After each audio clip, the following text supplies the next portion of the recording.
Good afternoon and welcome back to You Create Art at Home with Bess, and today's mini make. It's 3 o'clock, had a lovely day, hope you've had a lovely day at school or homeschooling. It's really strange being at home with my 3 kids, and yet I can hear some children at school, you know, it feels really strange.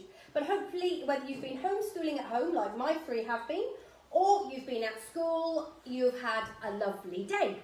Now, we're going to kick off this afternoon's art with a mini make, and it is going to be creating creatures using your thumb. And I have done this class in my normal classes at the studio with students before, and because I was using the ink pads yesterday, I just thought, oh, that would be a great one to do. So what I've got is a whole load of ink pads. Now, you might not have this many colours, or you might have no ink pads. If you've got no ink pads, there is a way around it.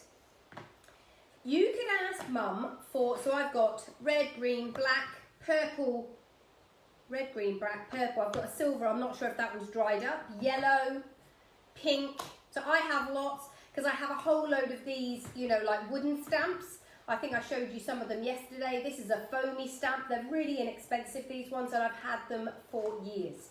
Because they just don't, you know, you just wash them off at the end and they don't get damaged at all. So they're brilliant.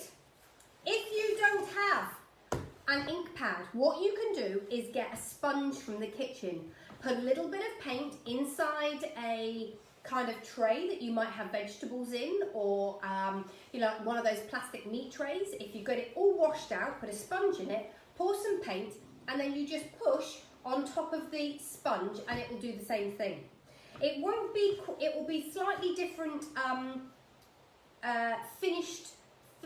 slightly different on the finish than ink, because paint is slightly wetter, but it will be exactly the same. And if you get really stuck, what you want to do is just, once you've got it on your thumb, just dab it on a, well, I'm using an old towel that I have here in the studio, but you might want to get a piece of kitchen towel or a bit of toilet roll, and that way, if your thumb has got too much paint on it, then you can take it off. And the reason why you don't want too much paint is because you want the print of your thumbs. That's the idea.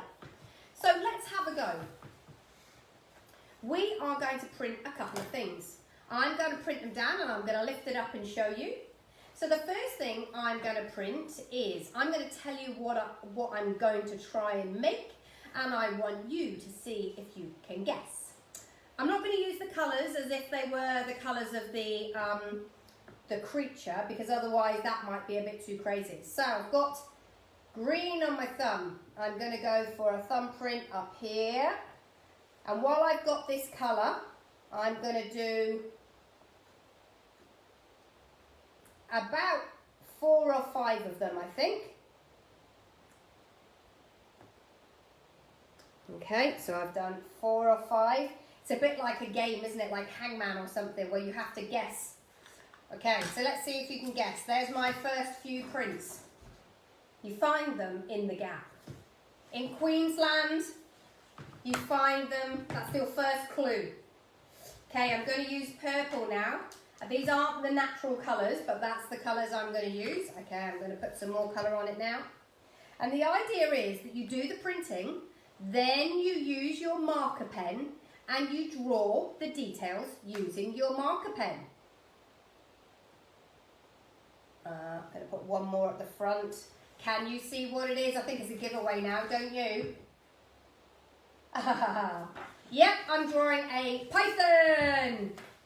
Now, I've been living in the Gap in Brisbane for 4 whole years and I still haven't seen a python at my house. I know lots of people have had a python, but not me. So I've done 2 red ones for his head and a thinner one. And I've got a wet cloth here, look, just to keep washing my thumb off because it's going to get really dirty, but that's okay. And dry it there. So there is my snake. So like I say, you could use paint to do this. It's just thumbprints. Now let's draw on. If I turn it around this way, let's draw the body.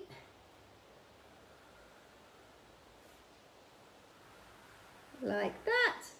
His big head, he's going to have an open mouth. But I'm not going to make him a scary snake, okay? He's going to be a friendly snake. Now, pythons have beautiful markings on their body, don't they? They have these kind of like big, what would you call it? Like a V shape, like a tick, all the way down their back. And then we're going to put a tongue in, a couple of teeth, because they do have teeth, even though, I mean, they will bite, but they're not venomous, so they're not going to hurt you. I'm going to give them an eyebrow, bit of a chuckle, and there is my snake. Okay, let's do another one. So let's start off with this yellow colour, and I'm going to do, okay, I know what I'm going to do. We're going to go 1 thumbprint, 2 thumbprints, 3 thumbprints. This is such a good one. 4 thumbprints. Can you guess what this is going to be? 5 thumbprints. I know, some people are going to think it's a rainbow. Well, very similar to a rainbow. Now I'm going to do another colour. I'm going to use the pink next. I'm just going to wipe my thumb off. Let's use the pink.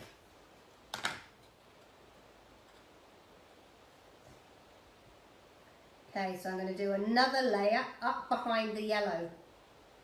Sometimes when you're pressing down, you might not get a very good print to start off with, so you might need to go twice with your thumb, but this is coming out really nicely. So that's my pink. I'll hold it up, just wipe my finger. There's my pink one.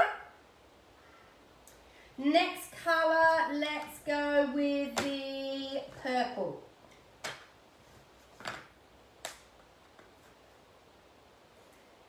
We're going to make this one go wider. So if it goes wider, have you got an idea what it might be yet? They make an awfully big noise.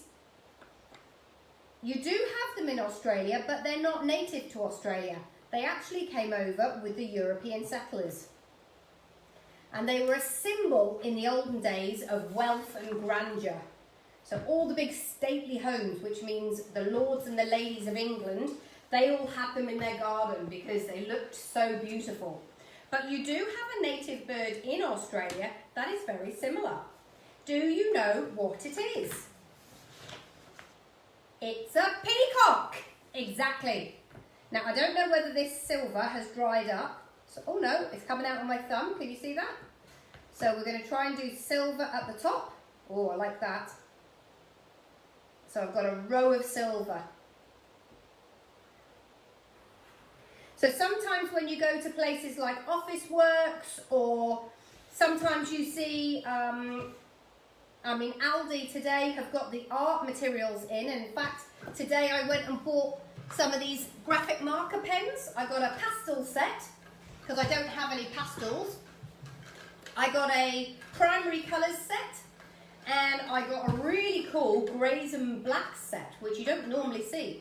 So I'm really pleased with those. I didn't buy anything else, but they did have paints, and they had easels and paint by number kits, which were really cool. And I have to hold myself down because I have so many materials here that if I bought everything, oh my goodness me, 1, I'd have no money whatsoever, and 2, I'd have so many materials I wouldn't end up being able to print, paint, make anything, would I? Okay, now I'm doing my last colour. So I'm doing this beautiful green at the very top. I'm pretty happy with how this is turning. It's not the actual colours, but that's okay. It's nice to experiment and use different colours, get your own take on things. You might not want to do creatures that you know. You might want to make up your own ones, like thumb monsters, where you create your own designs. I'd love to see some of those if you did those. Now, I'm going to use the black.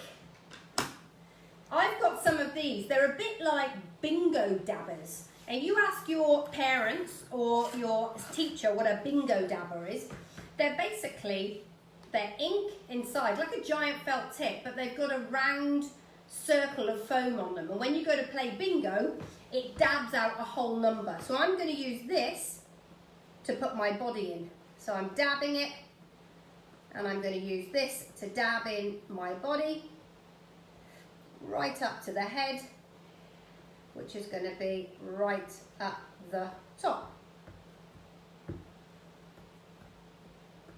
Okay, I'm just going to lift that up to show you. So I've gone for the yellow colour, then the pink colour. Oh no, that was red, then the pink, then the silver, then the green, and I've gone up the wave through the middle with the bingo dabber. So now what we want to do is do some design work. So I'm going to make the outside look kind of feather shape by doing that. Look, can you see that? So I've created almost like a little pointy leaf shape on the end, like a triangle. You go up and point and down, up and point and down. Doing things like this, you can cut them out afterwards and you can put them on greetings cards or embellish them. If you're doing a painting, you could do that. So sometimes when we're doing artwork like this, you might have a sheet of ideas, but you can use them for so many things. Put the beak in there. He's going to have a big eye too. These guys are friends. He's got his big body. I'm going to put his feet out the bottom. And he's going to have a couple of curly whirly feathers on the top. Now, peacocks have these beautiful tail feathers, don't they? So I'm just doing a kind of swirl motif just there in the top of the feather.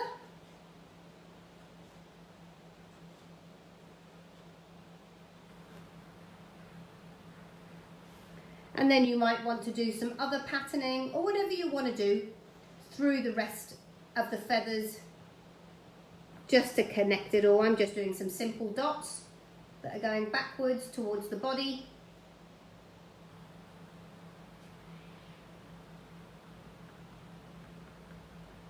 And that's my second one, that's my peacock. I like him, he's lovely, isn't he? Okay, what else could we do? Okay, got another one. Let's see if you can guess this one. Got to think about it a minute. So I'm going to do 4 thumbprints all together, and then one at the back and one at the front.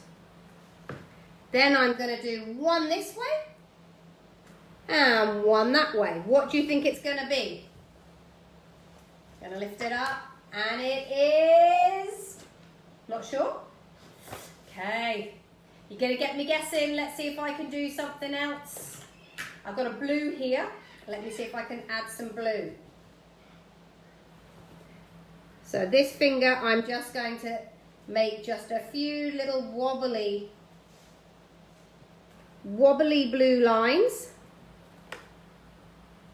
And I'm using my ring finger, so they're slightly smaller shape than the shape I used for the creature. Have you got an idea yet?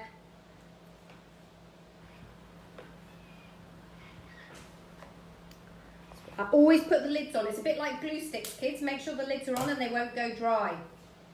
It's gonna be a fish. A beautiful fish from our coral reefs. So if I do the drawing lines, I'll use this pen here, I think. Let's do the drawing lines.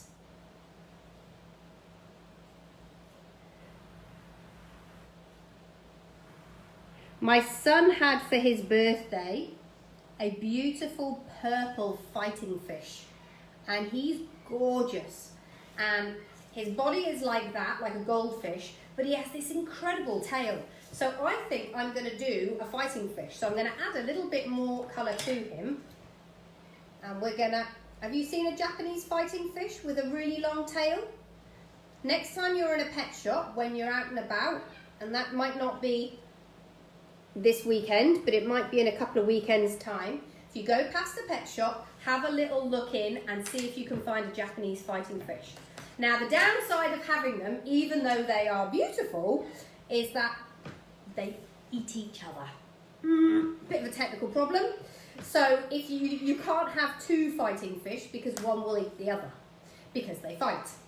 However, you can have these other little fish. And so my son, for his birthday, he's 14, and he just wanted a nice little fish tank for his birthday so that he could relax and unwind and watch them fish when he's studying, which is great. Happy with that. So he's got tiny, weeny, tiny, mini fish. And apparently they're so small that the fighting fish isn't interested at all, because obviously they're of no consequence, then they don't pose any threat. Therefore, the fighting fish doesn't look at eating them. So I'm going to do this beautiful curly tail, like the fighting fish has.